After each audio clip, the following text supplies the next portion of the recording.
একটা গ্রাম ছিল যার নাম হচ্ছে রুহানিপুর। গ্রামটা দেখতে অনেক সুন্দর ছিল, ওখানকার লোক অনেক ধনী এবং দানশীল ছিল। কিন্তু ওই গ্রামে একটা ভয়ঙ্কর রহস্য লুকিয়ে ছিল। সবাই রহস্য সম্পর্কে জানতো কিন্তু কেউ কিচ্ছু বলতো না। ওই গ্রামের মাঝখানে একটা জাদুর মূর্তি ছিল, আর প্রতিটা অমাবস্যায় পুরো গ্রামে কান্নাকাটার চিল্লানোর আওয়াজ আসতো। লোকজন তাদের ঘরে বন্দী হয়ে থাকতো, কেউ বাইর হতো না। আর পরের দিন সকালে ওই মূর্তির পাশে কাটা লাশ পড়ে থাকতো, আর ওর পাশে অনেক সোনাদানা পড়ে থাকতো। কেউ বলতো চুরি করে ভাগতেছিল, এই জন্য ওর এই অবস্থা হয়েছে। আর কেউ বলতো এই গ্রামের উপর অভিশাপ লেগেছে, যার জন্য এমনটা হয়েছে। আর একদিন সন্ধ্যার সময় মূর্তির পাশে আরো একটি লাশ পাওয়া যায়। এইসব দিকে প্রতিটা মানুষ সবসময় ভয় থাকতো। একদিন সবাই মিলে গ্রামের প্রধানের কাছে যায় এবং তাকে সবকিছু খুলে বলে।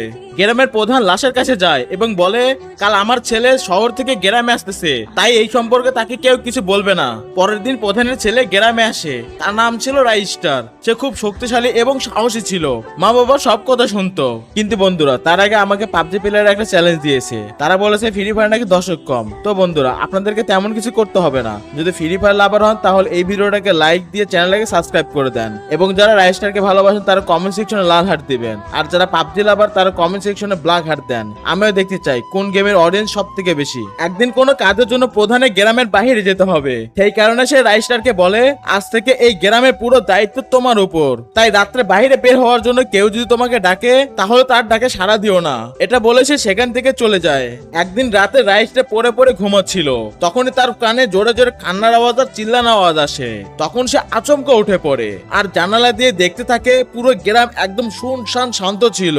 আর তখন তার মনের মধ্যে একটা খটকা লাগে। তখন সে চিন্তা করে যে কি এমন আছে যেটা পুরো গ্রামকে ভয় দেখে রেখেছে, এই রহস্যটা আমাকে জানতেই হবে। পরের দিন আরো একটা লাশ পাওয়া যায়, আর যখন রাইস্টার ওখানে পৌঁছায় তখন সে অনেকগুলো সোনা এবং লাশ দেখে ভয় পেয়ে যায়। আর তখন সে প্রতিজ্ঞা করে, যে করে হোক আমি এই রহস্যটা বের করে ছাড়বো। গাইস, রাইস্টার কি পারবে এই মূর্তির রহস্যটা বের করতে? তোমরা যদি এই ভিডিওটা সেকেন্ড পার্ট দেখতে চাও তাহলে চ্যানেলটাকে সাবস্ক্রাইব করে কমেন্ট করো সেকেন্ড পার্ট দেখতে চাই।